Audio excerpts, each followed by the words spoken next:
समजा Sachin तेंडुलकरने cricket career म्हणून निवडलं नसतं तर सगळ्यात पहिली गोष्ट म्हणजे क्रिकेटला देवच सापडला नसता.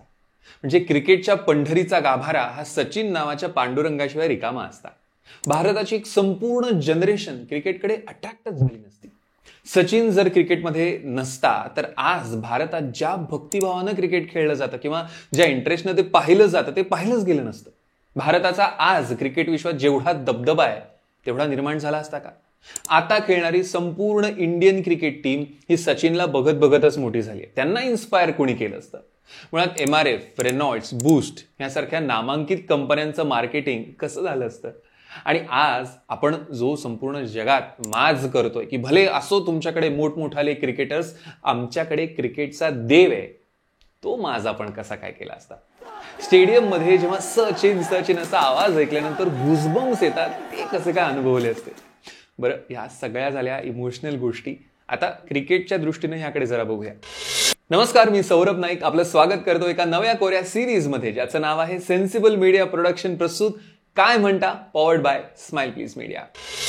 समजा सचिनने क्रिकेटमध्ये करिअर केलं नसतं तर शतकांचं शतक कोणी केलं असतं? इंडिया वर्सेस पाक मध्ये आपण एवढे कॉन्फिडंट कसे काय असतो? ऑस्ट्रेलियन्सचा वचपा कोणी काढला असता? आणि सगळ्यात महत्वाचं म्हणजे 2011च्या वर्ल्ड कपला सेमी फायनल्समध्ये जेव्हा पाकिस्तान विरुद्ध आपला डाव कोसळत होता आणि फायनल्समध्ये पोहोचायच्या आशा ह्या जवळपास मावळत चालल्या होत्या, तेव्हा सचिननं केलेली 85 रन्सची डॅशिंग खेळी भारताला फायनल्समध्ये घेऊन गेली.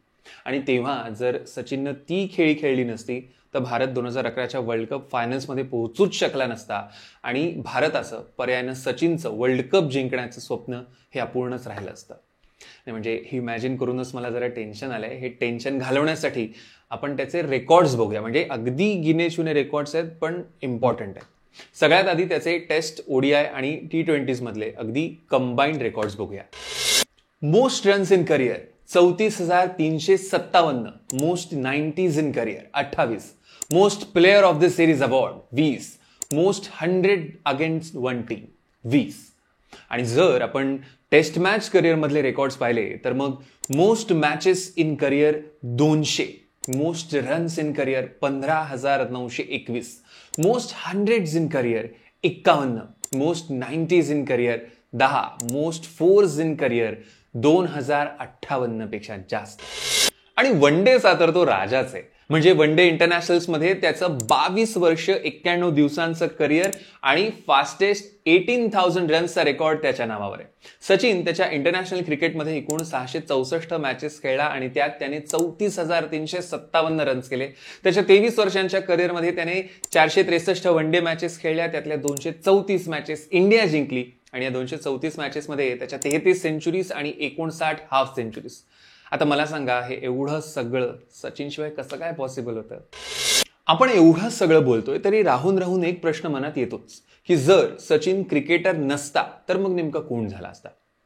मे बी तो शेफ झाला असता, कारण त्याचं खाण्यावरचं प्रेम तर संपूर्ण जगाला माहिती आहे. म्हणजे तो प्रचंड फूडी आहे. मध्यंतरी हॉटेल व्यवसायात देखील त्यानं पाऊल टाकलेलं. त्यानं सगळ्यात आधी तेंडुलकर्स नावानं व्हेंचर सुरू केलं, मग नंतर एक सचिन्स नावानं. आणि सगळ्यात महत्वाचं म्हणजे तिथे रेट सुद्धा रिझनेबल होते, म्हणजे अगदी सामान्य माणसाला परवडू शकतील असे. म्हणजे या सगळ्यावरनं तरी नक्की वाटतं की तो कदाचित याच हॉटेलिंग क्षेत्रात असता किंवा मग तो कदाचित अकॅडमिक्समध्ये असू शकला असता, कारण त्याचे बाबा प्रोफेसर आणि साहित्यिक होते. त्यामुळे कदाचित तो मराठीतला एखादा मोठा साहित्यिक असू शकला असता. ते काही असो, म्हणजे सचिनच्या एकूणच पर्सनॅलिटीकडे बघता तो कुठल्याही क्षेत्रात असता तरी त्या क्षेत्रातील तो सचिनच असला असता, एवढं मात्र नक्की. ही आमची नवीन सिरीज तुम्हाला कशी वाटते नक्की कळवा. आणि ही सगळी झाली आमची मतं. हा सगळा जर तरचा खेळ आहे.